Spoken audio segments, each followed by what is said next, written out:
شکاریات series میں جو کہانی میں آپ کے لیے لے کر آئی ہوں اس کا عنوان ہے موت نے فیصلہ کر دیا۔ اس کے مصنف ہیں قاسم علی خان۔ جنوری سن 1970 میں میری عمر کا 60واں سال گزر گیا ہے۔ میں ڈیرہ دون کے علاقے کا مہاجر ہوں۔ ہماری بستی میں بہت سے مذاہب کے لوگ رہا کرتے تھے۔ ہم سب انگریزوں کے نوکر چاکر تھے۔ سکھ اور گورکھے چوکیداری کرتے تھے۔ مسلمان انگریز فوجی افسروں کے بیرے اور باورچی تھے اور ہندو دکانداری کرتے تھے۔ ان میں میری حیثیت ذرا باعزت تھی کیونکہ میں انگلستان سے آئے ہوئے انگریز افسروں کو اردو بول چال سکھایا کرتا تھا۔ وہ رومن اردو میں لکھا کرتے تھے۔ مجھے سرکاری تنخواہ ملتی تھی۔ اس کے علاوہ انگریز بادشاہ بخششیں بھی دیا کرتے تھے۔ ہم شام کے وقت چارپائیاں باہر میدان میں بچھا کر محفل جمایا کرتے تھے اور گپ شپ میں وقت خوب گزرتا تھا۔ ہم فوجی تو نہیں تھے لیکن سب کا تعلق فوج سے تھا، اس لیے ہماری گپ شپ کا موضوع اکثر فوج ہی ہوا کرتا تھا۔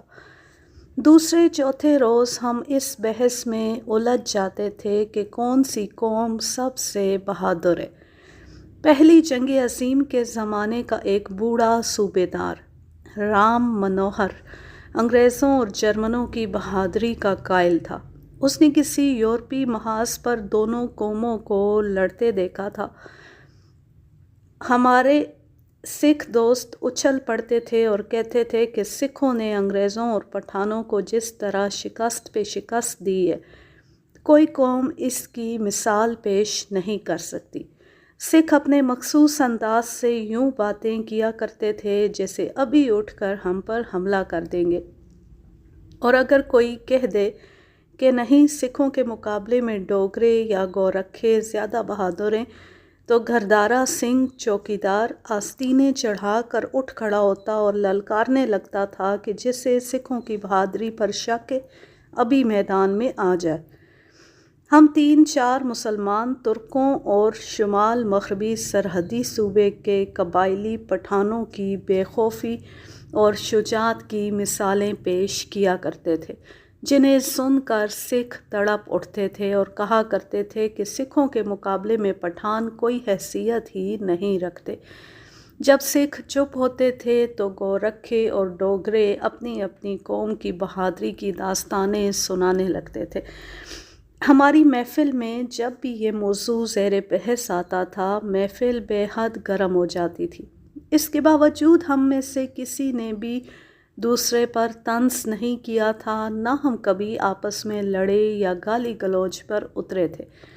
حالانکہ میرے سوا باقی سب تو معمولی لکھے پڑھے تھے یا کورے ان پڑھ تھے۔ ہم ایک دوسرے کے دکھ سکھ کے برابر کے شریک تھے۔ آپس میں پیار و محبت کا یہ عالم تھا کہ میری بیوی بیمار ہو گئی۔ میرے 2 بچے تھے، ایک لڑکی عمر 6 سال اور ایک لڑکا عمر 4 سال۔ میری والدہ اور میرے بچوں کی خالہ آ گئیں، لیکن میرے پڑوسیوں کی بیویوں نے تو جیسے میری بیوی کو ہاتھوں پر اٹھا لیا۔ کیا ہندو، کیا سکھ، میری بیوی کے علاج معالجے کے لیے سب بھاگنے دوڑنے لگے۔ 15 دنوں کی بیماری کے بعد میری بیوی مر گئی۔ ساری بستی میں کوہرام مچ گیا۔ اس کے بعد گورکھے، ڈوگرے، سکھ اور ہندو لپک لپک کر میرے بچوں کو سینے سے لگانے لگے۔ میری والدہ بچوں کی خاطر میرے پاس آ گئیں اور میں نے دوسری شادی نہ کرنے کا فیصلہ کر لیا، حالانکہ میری عمر 28 سال تھی۔ شادی نہ کرنے کی 2 وجوہات تھیں۔ ایک یہ کہ میں ننھے ننھے بچوں کو سوتیلی ماں کے ظلم و ستم سے بچانا چاہتا تھا، اور دوسری وجہ یہ تھی کہ شادی میرے لیے انتہائی صبر آزما تجربہ ثابت ہوئی تھی۔ بیوی سڑیال مزاج تھی، ذرا سی بات پر جھگڑا کھڑا کر دیتی تھی۔ میں جتنا درگزر کرتا تھا وہ اتنا ہی بھڑکتی اور میرے باپ دادا تک کو کوس ڈالتی تھی۔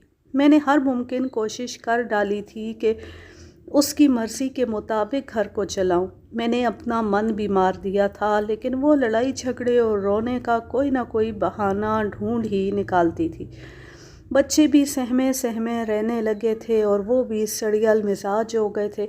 میں یہ تو نہیں کہتا کہ میں نے اس کی موت پر خدا کا شکر ادا کیا تھا، اتنا ضرور کہوں گا کہ اس کے مرنے کا مجھے کوئی ایسا غم بھی نہیں تھا۔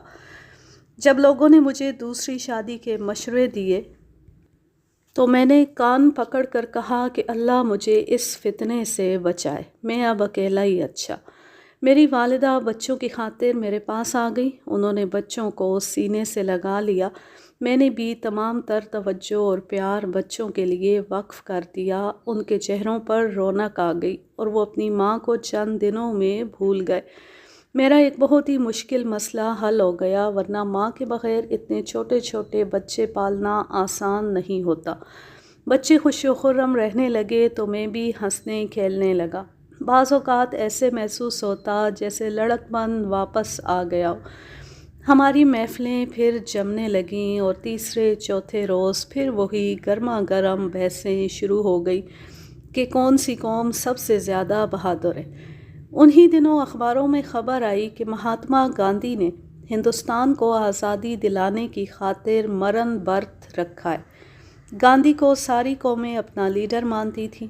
میری سیاسی سوجھ بوجھ کوئی ایسی تیز تو نہیں تھی، پھر بھی میں مہاتما گاندھی کو اپنا لیڈر ماننے پہ کبھی آمادہ نہیں ہوا تھا۔ میرے پاس اس کی صرف یہی ایک دلیل تھی کہ وہ ہندو ہے، اور ہندو مسلمان کے حق میں کبھی مخلص اور راست باز نہیں ہو سکتا۔ رات کے وقت ہماری محفل میں جب گاندھی کا مرن بھرت زیر بحث آیا تو میں نے کہہ دیا کہ یہ بزدلی ہے۔ انگریز سے آزادی لینی ہے تو سید احمد شہید کی طرح میدان میں اترو، جس کی قیادت میں قبائلی پٹھان اور بنگالی مسلمان ایک محاذ پر جمع ہو کر انگریزوں کے خلاف لڑ رہے ہیں۔ میں نے انہیں اپنی بیوی کی مثال دیتے ہوئے کہا کہ وہ بھی مجھے ڈرانے کے لیے مہاتما گاندھی کے ہتھ کنڈے استعمال کیا کرتی تھی اور اکثر کھانا کھائے بغیر سو جاتی تھی، لیکن صرف موت ہی تھی جس نے اسے مجھ سے آزادی دلائی۔ تمام غیر مسلم دوست بھڑک اٹھے۔ یہ پہلا موقع تھا کہ ہم میں ترش کلامی ہو گئی اور بہت بے مزگی پیدا ہوئی، یہاں تک کہ جین سنگھ گورکھے اور گردھارا سنگھ نے مجھے چیلنج کر دیا کہ اگر تم مسلمانوں کو ہم سے زیادہ بہادر سمجھتے ہو تو آؤ خالی ہاتھ لڑ لو، کرپان کی لڑائی لڑ کر دیکھ لو، کوکری لے لو۔ رامو ڈوگرا بولا، سوری کے جنگلوں میں ریچھ اور بھیڑیے ہوتے، چلو جو خالی ہاتھ ریچھ یا بھیڑیے کو مار لے ہم اس کی قوم کو سب سے بہادر مان لیں گے۔ میں نے چیلنج قبول کر لیا اور کہا کہ اگلے اتوار کی صبح جنگل میں نکل چلیں گے اور جو درندہ سامنے آیا اس کا مقابلہ کریں گے، لیکن میں اس حقیقت کا اعتراف کرتا ہوں کہ خالی ہاتھ ریچھ یا بھیڑیے سے مقابلے کے تصور سے ہی میں لرز گیا تھا۔ میں کبھی بڑے شکار پر نہیں گیا تھا۔ درندوں کے متعلق بڑی خوفناک کہانیاں سن رکھی تھیں کہ وہ کس طرح انسانوں کو چیر پھاڑ کر کھا جاتے ہیں۔ ہم سر جوڑ کر مقابلے کا طریقہ طے کرنے لگے۔ مقابلے میں شریک ہونے والے ہم 4 تھے، میں، گردھارا سنگھ سکھ، رامو ڈوگر اور جین سنگھ گورکھا۔ طے ہوا کہ جب ریچھ یا بھیڑیا سامنے آئے گا تو ہم چاروں اسے گھیرے میں لے کر اس کی توجہ چاروں طرف کریں گے، پھر جو اپنے آپ کو بہت بہادر سمجھتا ہے وہ پیچھے سے یا پہلو سے درندے پر خالی ہاتھ ٹوٹ پڑے گا۔ ہم نے صوبیدار رام منوہر کو ریفری یا امپائر بنا لیا۔ رام منوہر خاموشی سے ہماری باتیں سنتا رہا۔ گردھارا سنگھ یوں باتیں کر رہا تھا جیسے ریچھ اور بھیڑیے بھیڑ بکریوں کی طرح بے ضرر ہوتے ہیں۔ کہنے لگا، میں بھیڑیے کے منہ میں ہاتھ ڈال کر زبان کو گدی سے پکڑ کر ایک پٹخنی دوں گا اور اگر اس کی دم ہاتھ میں آ گئی تو سر سے اوپر اٹھا کر گھماؤں گا اور زمین پر ایسا پٹکوں گا کہ ٹاں بھی نہیں کرنے دوں گا۔ صوبیدار منوہر نے کہا، خالصہ جی، بھیڑیے کے دانت انچ انچ لمبے ہوتے ہیں اور ناخن اس سے بھی زیادہ لمبے۔ اگر اس نے تمہارا بازو منہ میں لے لیا تو بازو ہی جسم سے الگ کر کے لے جائے گا، اور اگر اس کا پنجہ پیٹ پر پڑ گیا تو انتڑیاں باہر آ کر پاؤں میں لٹکتی پھریں گی۔ تمہیں پتہ ہی نہیں چلے گا کہ بھیڑیے نے کدھر سے آ کر تمہاری گردن کو دانتوں میں دبا لیا ہے، تمہیں ٹام بھی نہیں کرنے دے گا۔ گردھارا سنگھ کا منہ کھلے کا کھلا رہ گیا اور گھبرائی ہوئی آواز میں بولا، ہلا صوبیدار جی، اور تم لوگ ریچھ کا مقابلہ خالی ہاتھ کرو گے؟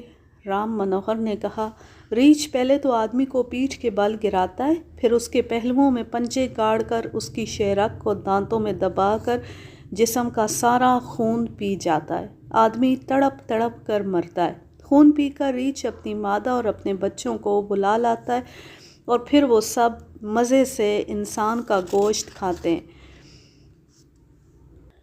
یہ تو شکاری بہتر جانتے ہیں کہ ریچھ انسان کے ساتھ یہی سلوک کرتا ہے یا نہیں، لیکن ہماری بہادروں کی محفل پر یہ اثر ہوا کہ سناٹا چھا گیا۔ اسی سناٹے میں گردھارا سنگھ کی آواز سنائی دی، ہاتھاں بڑا ظلم ہے صوبیدار جی۔ مجھے یہ دیکھ کر خوشی ہوئی کہ میری طرح سبھی ڈرے ہوئے تھے، لیکن گورکھے کی مردانگی طیش میں آ گئی۔ کہنے لگا، چلو ہر آدمی ایک ایک کوکری ساتھ رکھ لے۔ کوکری گورکھوں کا ہتھیار ہے۔ گردھارا سنگھ نے کہا، نہیں، کرپان اچھی رہے گی۔ کرپان سکھوں کا محبوب ہتھیار ہے۔ ڈوگرے نے مشورہ دیا، جسے جو ہتھیار پسند ہے اپنے ساتھ رکھ لے، کوکری یا کرپان یا خنجر یا بڑا چاقو یا کلہاڑی، لیکن بندوق یا پستول نہ ہو۔ میں نے ڈوگرے کی تائید کی۔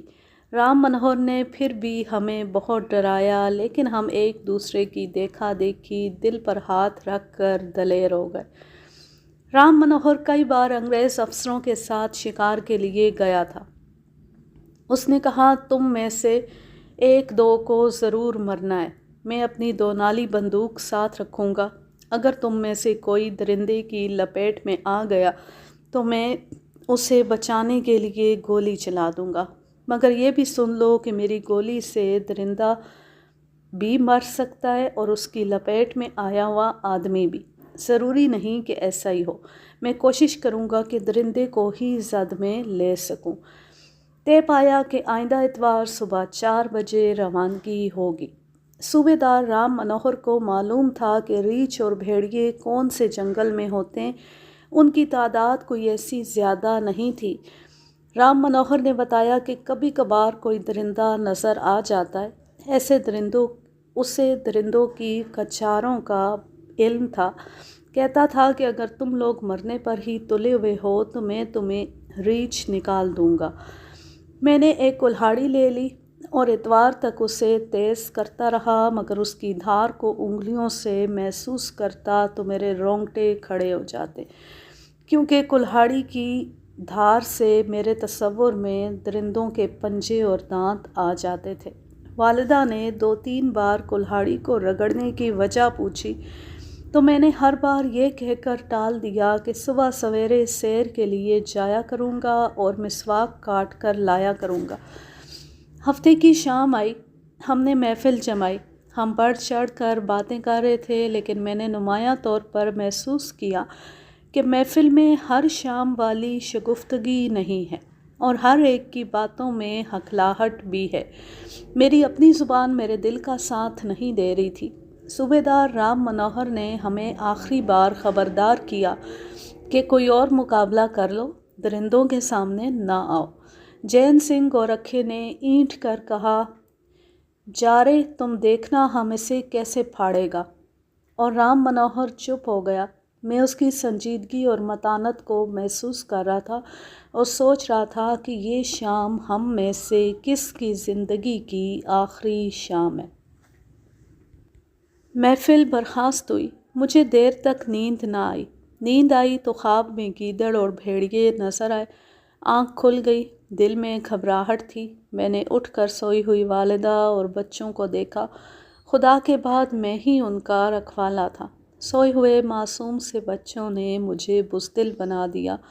انتہائی ہیبت ناک خیال آیا کہ یہ بچے یتیم ہو جائیں گے، اور جب میری ماں میری چیری پھاڑی ہوئی لاش دیکھے گی تو کوئی بعید نہیں کہ اس کی حرکت قلب بند ہو جائے۔ پھر میرے بچوں کا کیا بنے گا؟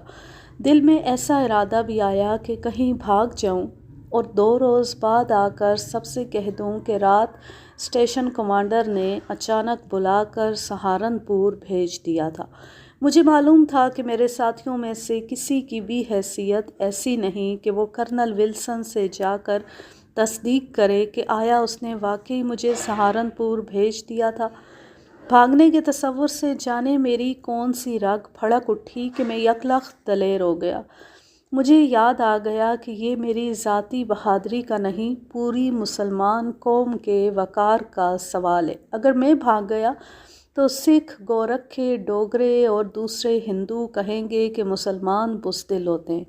پھر تو میں ان کی محفل میں بیٹھنے کے قابل بھی نہیں رہوں گا۔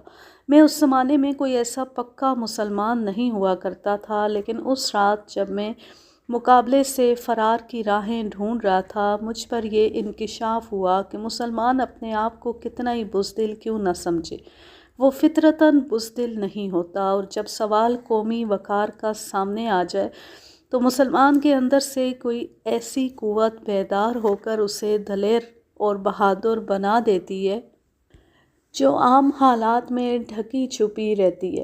میں نے اس قوت کو پا لیا تو میں ہر طرح کی قربانی دینے کے لیے تیار ہو گیا۔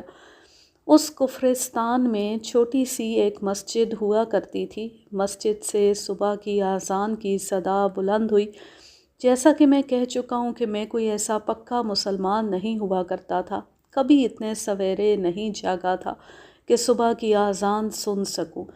اس صبح جب موت میرے سر پر منڈلا رہی تھی، میں نے اذان سنی تو میں بیان نہیں کر سکتا کہ مجھ پر کیسا تاثر طاری ہو گیا۔ مقابلے کے لیے روانگی کا وقت ہو رہا تھا۔ میں نے سوچا ہو سکتا ہے یہ زندگی کی پہلی اور آخری اذان ہو۔ میں نے جلدی جلدی غسل کیا اور نماز کے لیے کھڑا ہو گیا۔ نماز سے فارغ ہو کر میں نے اپنی کامیابی کی دعا کی تو مجھے روحانی سکون نصیب ہوا۔ میں دراصل غیب کے سہارے ڈھونڈ رہا تھا جو مجھے مل گئے۔ والدہ جاگ اٹھی تھیں، مجھے نماز پڑھتا دیکھ کر ہنس پڑیں، کہنے لگیں، بیٹا اللہ کرے تمہیں نماز کی عادت پڑ جائے۔ میرے ذہن میں پھر ڈراؤنا سا خیال آ گیا کہ اس ماں کو کون بتائے کہ آج تیرے بیٹے کی لاش چیری پھاڑی ہوئی گھر آئے گی اور تو اپنے بیٹے کو پہچان بھی نہ سکے گی۔ چل بھائی اوئے، باہر سے گردارا سنگھ کی للکار سنائی دی۔ میرے دل نے ایک اور ڈبکی لگائی۔ میں نے دل کو سنبھالا، ماں کو اتنا ہی کہا کہ میں دوستوں کے ساتھ باہر جا رہا ہوں، شام کو واپس آؤں گا۔ میں نے کلہاڑی سنبھالی اور باہر نکل آیا۔ باہر میرے حریف کھڑے تھے۔ صوبیدار رام منوہر کے پاس 2 نالی بندوق، رامو ڈوگرے کے پاس 4 گز لمبی برچھی اور جین سنگھ گورکھے کی کمر کے ساتھ کوکری بندھی ہوئی تھی۔ ہم جب بھی ملا کرتے تھے خوب ہنسا کرتے تھے، مگر اس صبح ہم چپ چاپ جنگل کی طرف چل پڑے۔ گردھارا سنگھ نے سکوت کو توڑا، کہنے لگا، گھر والوں سے غلطی قصور معاف کرا آئے ہو؟ رامو ڈوگرا نے گرہ لگائی، فکر نہ کر یار، اس کی لاش گھر پہنچا دیں گے۔ گورکھے نے بھی کوئی ایسا ہی فکرہ چست کیا تو میں نے محسوس کیا کہ ان لوگوں نے آج ایک مسلمان کے خلاف محاذ قائم کر لیا ہے۔ یہ ایک دوسرے کے مقابلے میں نہیں بلکہ سب میرے مقابلے میں اترے ہوئے ہیں۔ جب صوبیدار رام منوہر نے بھی میری طرف دیکھ کر کہکا لگایا تو مجھے خیال آیا کہ یہ چاروں میرے خلاف سازش کر کے آئے ہیں اور یہ مجھے ہی مروائیں گے۔ ڈر بھی محسوس ہوا، لیکن اس ڈر نے مجھے نڈر بھی کر دیا۔ میں نے کہکوں کا جواب کہکوں سے ہی دیا، جس سے مجھے اور زیادہ حوصلہ ملا۔ سورج نکلنے کے بعد ہم ایسے خطے میں پہنچ چکے تھے جہاں درختوں اور جھاڑیوں میں ڈھکی ہوئی چٹانیں تھیں اور بعض چٹانیں ننگی دیواروں کی طرح بھی تھیں۔ صوبیدار رام منوہر ہمیں درندوں کی خصلتیں اور انہیں مارنے کے طریقے بتاتا جا رہا تھا۔ اونچے نیچے راستوں پر چلتے ہم ایک اور خطے میں جا پہنچے جس کا ماحول ڈراؤنا تھا۔ پہاڑیوں کی اونچی اونچی عمودی دیواریں کھڑی تھیں یا ٹنڈ منڈ ٹیڑھے ٹیڑھے درخت اور عجیب طرح کی جھاڑیاں تھیں۔ فضا میں گدھ اڑتے نظر آئے تو میں سمجھ گیا کہ یہ مردار کا دیس ہے۔ ہم نشیبی جگہ چلے جا رہے تھے اور اس طرح لگ رہا تھا جیسے ہم قلعے کے اندر گھوم پھر رہے ہوں۔ 2-3 جگہوں پر رک کر تھوڑی دیر سستا لیا، چشموں سے پانی پیا اور ہم چلتے چلے گئے۔ دن کے 12 بجے کے قریب ہم ایک ٹیکری پر چلے جا رہے تھے۔ دائیں طرف پشت میں یعنی ٹیکری کے دامن میں گھنے درخت تھے جن کی شاخیں ٹیکری کو چھو رہی تھیں۔ اچانک بھاگتے قدموں کی آواز سنائی دی، اس کے ساتھ ہی ایک کتے کی ہولناک چیخ، اور چیخ کے ساتھ ایسی بھیانک ہرراہٹ سنائی دی کہ دل دہل گئے۔ یوں معلوم ہوتا تھا جیسے بہت سارے کتے اکٹھے ہررا رہے ہوں۔ یہ شور ٹیکری کے دامن تک آن پہنچا۔ صوبیدار رام منوہر نے گھبرا کر کہا، بھیڑیے ادھر دیکھو۔ ہم نے نیچے دیکھا۔ ایک کتا جس کے پہلو اور سر سے خون بہہ رہا تھا چیختا چلاتا بہت ہی تیز بھاگا جا رہا تھا، اور اس سے 8-10 قدم پیچھے 4 بھیڑیے اس کے تعاقب میں دوڑے جا رہے تھے۔ چاروں غصے سے ہررا رہے تھے۔ وہ ٹیکری کے نیچے نیچے اسی سمت کو آگے نکل گئے جس سمت کو ہم ٹیکری کے اوپر جا رہے تھے۔ ذرا ہی آگے جا کر آگے والے بھیڑیے نے کتے کو دبوچ لیا۔ اس کے ساتھ ہی گردھارا سنگھ، رامو ڈوگرا اور جین گورکھا گیندوں کی طرح اچھلے، اور دوسرے لمحے وہ ایک درخت کی ٹہنی پر بیٹھے تھر تھر کانپ رہے تھے۔ یہ درخت ٹیکری کے قریب تھا، لیکن اتنا بھی قریب نہیں کہ آدمی آسانی سے اس کی ٹہنی پر کود جاتا۔ میں آج بھی حیران ہوں کہ تینوں کس قوت کے زور پر پلک جھپکتے درخت پر جا پہنچے۔ میں رام منوہر کے ساتھ کھڑا رہا۔ اس نے مسکرا کر مجھے کہا، تم مقابلہ جیت گئے، وہ تینوں میدان سے بھاگ گئے۔ نہیں، میں نے کہا، مقابلہ انہوں نے جیتا ہے۔ جس فاصلے کو وہ پھلانگ کر درخت تک پہنچے میں نہیں پہنچ سکتا۔ خطرے کے وقت بزدل آدمی تیز دوڑ اور لمبی چھلانگ کا عالمی ریکارڈ قائم کر دیا کرتا ہے، رام منوہر نے کہا۔ ہم سے 50-60 گز دور ٹیکری سے نیچے منظر یہ تھا کہ چاروں بھیڑیوں نے کتے کو 2 حصوں میں تقسیم کر لیا تھا۔ اس کی انتڑیاں بکھر گئی تھیں۔ ایک بھیڑیا کتے کا اگلا حصہ منہ میں لیے ہوئے الگ ہو گیا، 2 نے پچھلا حصہ مل کر منہ میں ڈال رکھا تھا، چوتھے کے حصے کچھ نہ آیا، وہ اگلے حصے والے پر ٹوٹ پڑا اور دونوں بھیڑیوں کی خون ریز جنگ شروع ہو گئی۔ میں نے زندگی میں پہلی بار بھیڑیے کو اتنا قریب سے دیکھا اور ایسے غیظ و غضب میں دیکھا۔ وہ سب بھوکے تھے۔ ایسی حالت میں بھیڑیا شیر پر بھی جھپٹنے سے گریز نہیں کرتا۔ وہ دونوں لہو لہان ہوئے جا رہے تھے۔ کتے کے جس آدھے جسم پر وہ لڑ رہے تھے وہ الگ پڑا تھا۔ درخت سے گردھارا سنگھ کی گھبرائی اور بوکھلائی ہوئی آواز آئی، صوبیدار چلا دے پٹاخہ، ادھر آ رہے ہیں۔ رام منوہر نے طنزیہ ہنس کر کہا، سالے، بھیڑیوں سے خالی ہاتھ لڑنے آئے تھے؟ نیچے اترو، یہاں مقابلہ ہوگا۔ اس نے انہیں للکارا، مگر وہ خاموش رہے۔ رامو ڈوگرا اوپر والی ٹہنی پر چڑھتا جا رہا تھا۔ ادھر بھیڑیوں کا خون ریز معرکہ جاری تھا۔ دوسرے 2 بھیڑیے بڑے مزے سے سمجھوتا کر کے کتے کے آدھے جسم کو کھا رہے تھے۔ میں نے جب سکھ، ڈوگرے اور گورکھے کی بزدلی دیکھی تو مجھ پر پاگل پن سوار ہو گیا۔ میں نے کلہاڑی بلند کی اور للکار کر کہا، جو اپنے آپ کو بہادر قوم کا سپوت سمجھتا ہے میدان میں اتر آئے۔ میں بھیڑیوں کی طرف دوڑ پڑا اور کہا، مسلمان کی دلیری دیکھ لو۔ اگر کوئی مجھے آج کہے کہ میں کلہاڑی سے 4 نہیں صرف 1 بھیڑیے کا مقابلہ کروں تو میں صاف منہ موڑ جاؤں گا، لیکن وہ وقت ایسا تھا کہ مجھ پر پاگل پن سوار ہو گیا۔ جنہوں نے مجھے چیلنج کیا تھا وہ موت کے خوف سے درخت پر چڑھ گئے تھے۔ میں ان پر ثابت کرنا چاہتا تھا کہ مسلمان کس قدر دلیر ہوتا ہے۔ میں چند قدم آگے گیا ہوں گا کہ صوبیدار رام منوہر میرے پیچھے بھاگا اور چلایا، پاگل کے بچے، رک جا۔ اس نے مجھے کندھے سے پکڑا اور پیچھے کو گھسیٹ لیا۔ کہنے لگا، 4 بھیڑیوں سے لڑو گے، جنگلی؟ وہ اتنے غصے میں ہیں کہ تمہاری بوٹی بوٹی کھا جائیں گے۔ میں فوراً اپنے آپ میں آ گیا۔ لڑنے والے بھیڑیوں نے کتے کے آدھے جسم کو لڑ لڑ کر 2 حصوں میں تقسیم کر لیا تھا اور دونوں ایک ایک ٹکڑا منہ میں اٹھائے بھاگ گئے۔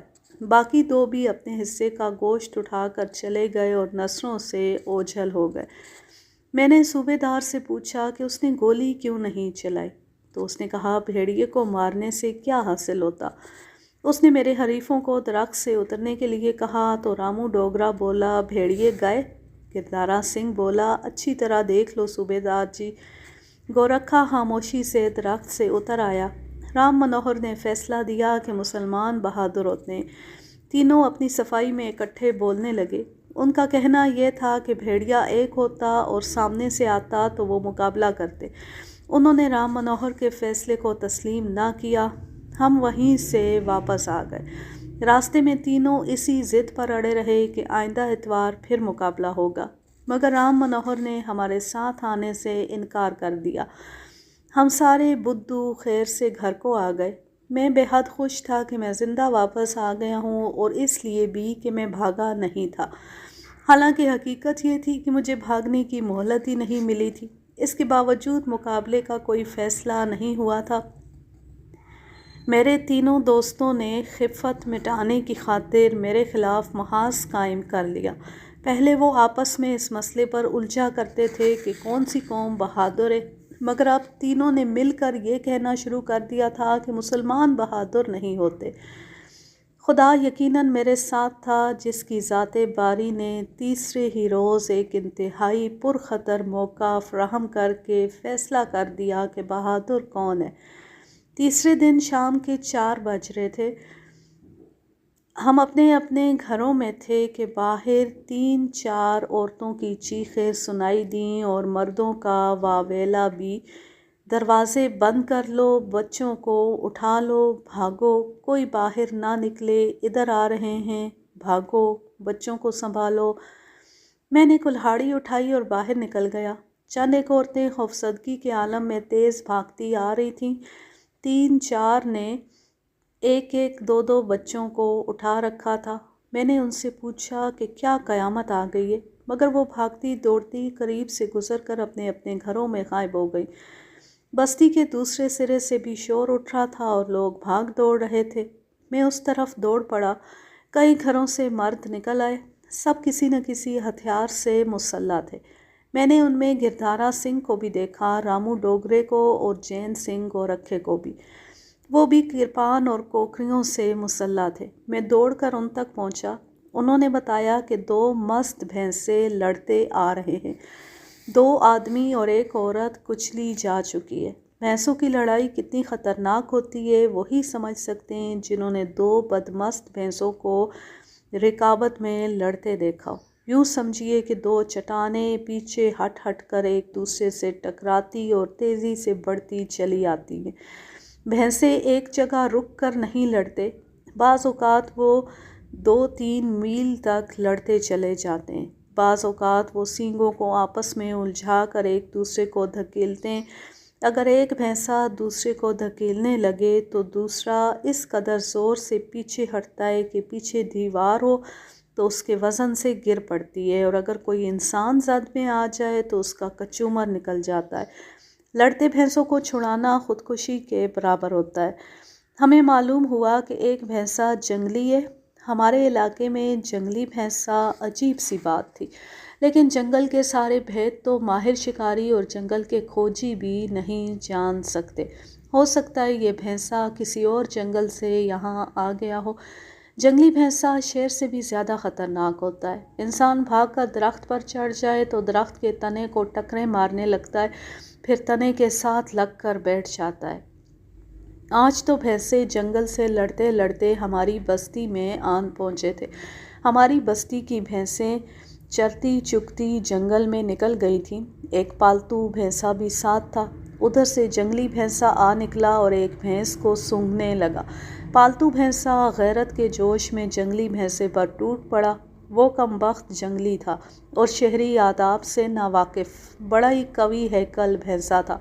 اس نے جوابی حملہ کیا اور دونوں لڑتے لڑتے بستی تک آن پہنچے۔ جہاں پالتو بھینسا تھک ہار کر بھاگنے لگا، مگر جنگلی بھینسا اس کا پیچھا نہیں چھوڑا تھا۔ جنگلی ہونے کے علاوہ اس کے عتاب کی سب سے بڑی وجہ یہ بھی تھی کہ پالتو بھینسے نے سینگ مار کر اس کے پہلو میں خاصا بڑا زخم کر دیا تھا۔ ہم بہت سے مرد پہنچ گئے۔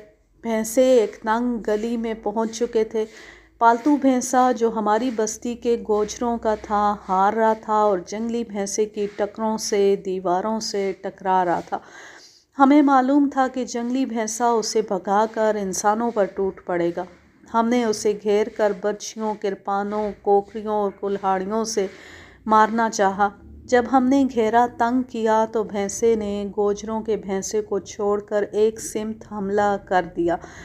ایک ہندو دکاندار شامت کا مارا آگے آ گیا تھا۔ وہ بھاگا لیکن بھینسے نے پیچھے سے اسے ٹکر ماری اور وہیں ڈھیر کر دیا۔ اس نے گرے اور مرے ہوئے ہندو کو پھر ٹکر ماری اور اس کی انتڑیاں باہر نکال دیں۔ وہ تیسری ٹکر کے لیے پیچھے ہٹا تو گوجروں کے بھینسے نے اسے پیچھے سے ایسی ٹکر جمائی کہ وہ مرے اور کچلے ہوئے ہندو کے اوپر گرا، لیکن فوراً اٹھا اور گھوم کر ایسا پھنکارا کہ ہم سب بھاگ اٹھے۔ اس نے پورے عتاب سے دوسرے بھینسے پر حملہ کیا۔ پالتو بھینسا پیچھے بھنگیوں کے کچے مکان کی دیوار سے ٹکرایا، دیوار میں شگاف ہو گیا اور اندر والوں نے چیخو پکار بپا کر دی۔ اتنے میں صوبیدار منوہر بندوق اٹھائے آ گیا اور چلایا، سامنے سے ہٹ جاؤ، میں گولی چلاؤں گا۔ سامنے کے مرد بھاگ کر ادھر ادھر ہو گئے، مگر رام منوہر جو اپنے آپ کو تجربے کار شکاری کہا کرتا تھا، ایک خطرناک غلطی کر بیٹھا۔ وہ بھینسے سے 15-16 گز دور کھڑا بندوق کی نالیاں کھول رہا تھا۔ اسے بندوق بھر کر لانی چاہیے تھی۔ ابھی وہ کمر سے بندھی پیٹی سے کارتوس نکال ہی رہا تھا کہ جنگلی بھینسا پھنکار کر اس کی طرف دوڑا۔ صوبیدار نے ایسے نازک موقع پر بھی وہیں کھڑے کھڑے ایک کارتوس نالی میں رکھا، لیکن گھبراہٹ میں کارتوس نالی میں جانے کی بجائے نیچے گر پڑا۔ اسے پیچھے ہٹ کر دوسرا کارتوس بھرنا چاہیے تھا، مگر وہ جھک کر کارتوس اٹھانے لگا اور بھینسا اس تک پہنچ گیا۔ ہم سب مرد مل کر چلائے، لیکن صوبیدار رام منوہر کو موت نے سیدھا نہ ہونے دیا۔ بھینسے نے ایسی ٹکر ماری کہ وہ 8-10 گز پیچھے جا پڑا۔ بھینسا پھنکار کر الٹے پاؤں پیچھے ہٹا، دوسری ٹکر مارنے کے لیے پیچھے ہٹ رہا تھا۔ صوبیدار کی کھوپڑی اور کندھوں کی ہڈیاں تو پہلی ٹکر میں ٹوٹ چکی تھیں۔ وہ تڑپنے لگا۔ میں کوئی 25-30 قدم دور بھینسے کے عقب میں تھا۔ میں تیز دوڑا۔ ادھر بھینسا صوبیدار پر دوسرے حملے کے لیے آگے بڑھا۔ میں نے بھینسے کی پیٹھ کے اس مقام پر کلہاڑی کا بھرپور وار کیا جہاں ریڑھ کی ہڈی دم سے ملتی ہے۔ بھینسا گرے ہوئے اور خون میں نہائے ہوئے رام منوہر کو دوسری ٹکر مار کر اسے کچل چکا تھا۔ وہ گھوما اور میں بھاگ کر دور جا کھڑا ہوا۔ وہ میری طرف آیا تو پہلو سے گردھارا سنگھ ننگی کرپان لہراتا بھینسے کی طرف بھاگا اور بھینسے کے پہلو پر کرپان کا وار کیا، لیکن یہ وار نہایت اوچھا پڑا۔ سکھ نے سنبھل کر کرپان نہیں چلائی تھی۔ بھینسا شیر کی طرح دھاڑ کر گردھارا سنگھ کی طرف گھوما تو سکھ بھاگ اٹھا۔ میرے قریب جین سنگھ کوکری لیے موقع کے انتظار میں کھڑا تھا۔ گورکھے چھوٹے قد کی وجہ سے بہت پھرتیلے ہوتے ہیں اور طاقتور بھی۔ اس نے ایسی دوڑ لگائی کہ ابھی میرے پاس تھا، ابھی بھینسے پر جا پہنچا۔ اس نے کوکری کا نہایت اعلیٰ وار بھینسے کی پچھلی ٹانگ کے درمیان والے جوڑ پر کیا۔ بھینسا رکا اور جب گھومنے لگا تو اس کی پچھلی ٹانگیں دوہری ہو گئیں۔ میں خوش ہوا کہ اس کی ٹانگ بیکار ہو گئی ہے، مگر وہ اٹھا اور پھنکار کر گھوما۔ میں اب رامو ڈوگرے کا منتظر تھا، لیکن وہ نظر نہیں آ رہا تھا اور گوجروں کا بھینسا بھی کہیں بھاگ گیا تھا۔ 2 آدمی مر چکے تھے، لوگ بھاگ گئے تھے۔ گلی میں صرف 3 آدمی تھے، گردھارا سنگھ، جین سنگھ اور میں۔ صوبیدار کی کچلی ہوئی لاش ہمارے سامنے پڑی تھی۔ اچانک ایک بکری قسمت کی ماری جانے کدھر سے آ نکلی۔ بھینسا گلی میں کھڑا پھنکار رہا تھا۔